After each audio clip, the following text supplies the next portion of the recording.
Hello, my name is Dr. Ridwan Fontaine. I teach Islamic Management at the International Islamic University Malaysia, and we are continuing our discussion on the second ayat of Surah Al Fatihah. So the ayat is Alhamdulillahi Rabbil Alameen. In the previous episode we looked at Alhamdulillah. Now we want to focus on Rabbul Alameen. So in Arabic the word Rabb has got a few implications. First of all, it's basically saying that Allah is our master.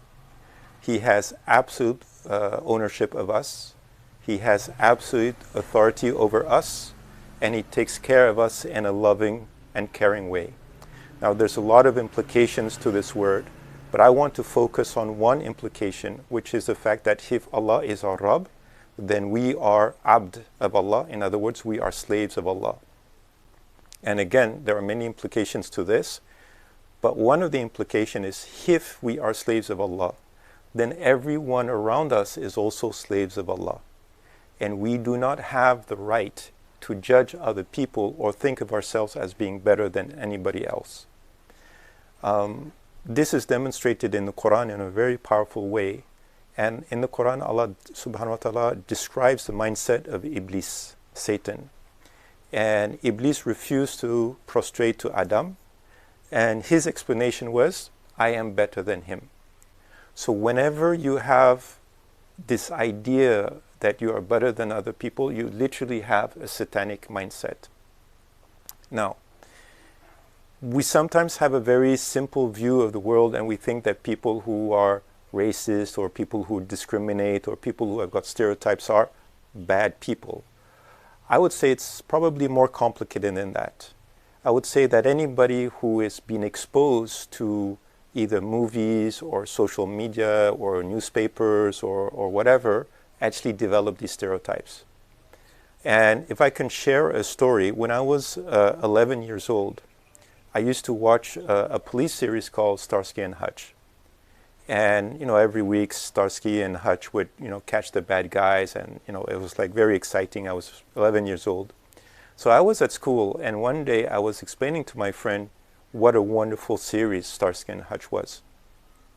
It just happens that one of my teachers was passing in front of my desk, and she overheard what I was saying, and she turned to me and said, I don't like this series. And I said, why? And she said, it's racist. I was confused. It's just a police story.